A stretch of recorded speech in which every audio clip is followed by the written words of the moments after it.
Welcome to bird media. నేను మీ Pawan Krishnamurthy. Gannavaram MLA Yarlagadda Venkatrao గారు ఒక ఆర్టికల్ని షేర్ చేశారండి.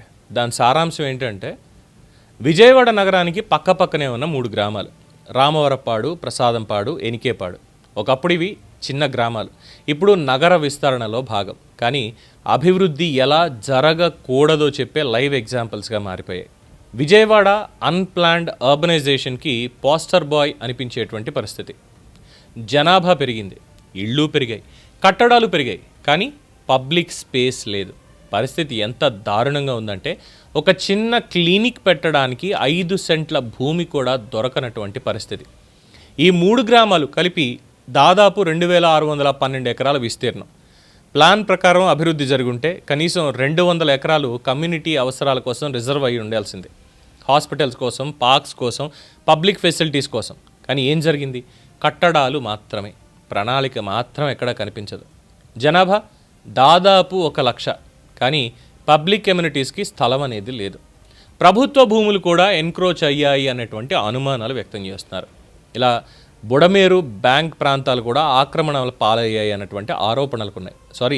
ఆరోపణలు అనేటువంటిది కాదు, ఇక్కడ వాస్తవాలు కూడా ఉన్నాయి. ఎందుకంటే బుడమేరు పొంగినప్పుడు అక్కడ ఏం జరిగింది అనేది అందరికీ తెలిసినటువంటి విషయమే. అట్ ద సేమ్ టైం హైదరాబాద్లో హైడ్రాని ఏర్పాటు చేశారు.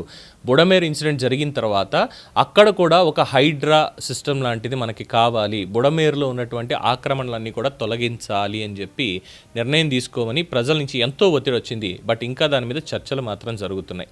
ఇటీవల గన్నవరం మండలంలో జరిగిన క్రాక్డౌన్లో అధికారులు 34.7 ఎకరాల భూమిని ఆక్రమణదారుల నుంచి విముక్తం చేసినట్టుగా ఒక సమాచారం అందుతోంది. అంటే సమస్య ఏమైనా చిన్నదా?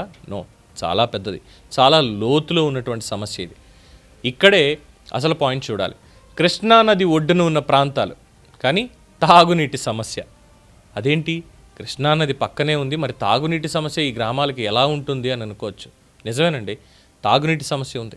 గ్రౌండ్ వాటర్ టీడీఎస్ స్థాయిలు 3,000 వరకు నమోదవుతుంటే స్టాండర్డ్స్ మాత్రం కేవలం 250కే ఉన్నాయి. ఇక్కడ మరి ఇల్లు కట్టడమే అభివృద్ధి అని ఎవరన్నా అనుకుంటే తప్పు. అభివృద్ధి కాదు, ప్రజల అవసరాల కోసం స్థలం కేటాయించడం అనేదే అసలైనటువంటి అభివృద్ధి. మరి ఇక్కడ ఒక ప్రశ్న వస్తుంది. నగర విస్తరణ జరుగుతోంది, కానీ ప్రణాళిక ఎక్కడ? మంచినీళ్లు కూడా సరిగ్గా ఇవ్వలేనటువంటి పరిస్థితుల్లో ఈ నగర విస్తరణ జరిగింది. గ్రామాలు నగరాల్లోకి వచ్చేసాయి, కానీ ప్రణాళిక ఎక్కడ? మరి ఏం చేస్తున్నారు ఇన్నాళ్ళు? ఒక చిన్నపాటి క్లినిక్ పెట్టడానికి 5 సెంట్ల భూమి కూడా లేనటువంటి పరిస్థితుల్లో పబ్లిక్ కమ్యూనిటీస్ కోసం మరి రేపన్న రోజు ఎందులో పెడతారు తీసుకెళ్ళి? ప్రభుత్వాన్ని ప్రశ్నించగలుగుతారా? రామవరపాడు కానీ, ఎనికేపాడు కానీ ఉన్నటువంటి గ్రామ ప్రజలు 2,619 ఎకరాలు, దాని పక్కనే బుడమేరు, ఇటుపక్క కృష్ణానది, మంచినీళ్ళు లేవు, క్లినిక్ పెట్టడానికి 5 సెంట్ల స్థలం లేదు. రేపన్న రోజు శ్మశానం ప్రాపర్గా డెవలప్ చేయడానికి ఏమైనా స్థలం దొరుకుతుందా? అది కూడా లేదు. మరి ఎక్కడుంది ఇంకా టౌన్ ప్లానింగ్ అనేటువంటిది? టౌన్ ప్లానింగ్ డిపార్ట్మెంట్ ఏం చేస్తోంది మరి ఇక్కడ? సో ఇది యార్లగడ్డ వెంకట్రావు గారు షేర్ చేసినటువంటి ఆర్టికల్లో పూర్తి సారాంశం. ఓ పక్కన అమరావతి నిర్మాణం జరుగుతోంది అంటే ఇదేదో నెగిటివ్ చెప్పడానికని కాదు, కానీ ప్రణాళికాబద్ధమైనటువంటి నగర నిర్మాణం జరగకపోతే ఎన్ని గ్రామాలు అందులో కలిసినా, ఎంతమంది జనాభా వచ్చినా ఎండ్ ఆఫ్ ద డే మిగిలేది ఆర్తనాదాలే తప్ప సంతోషం కాదు అని చెప్పడం.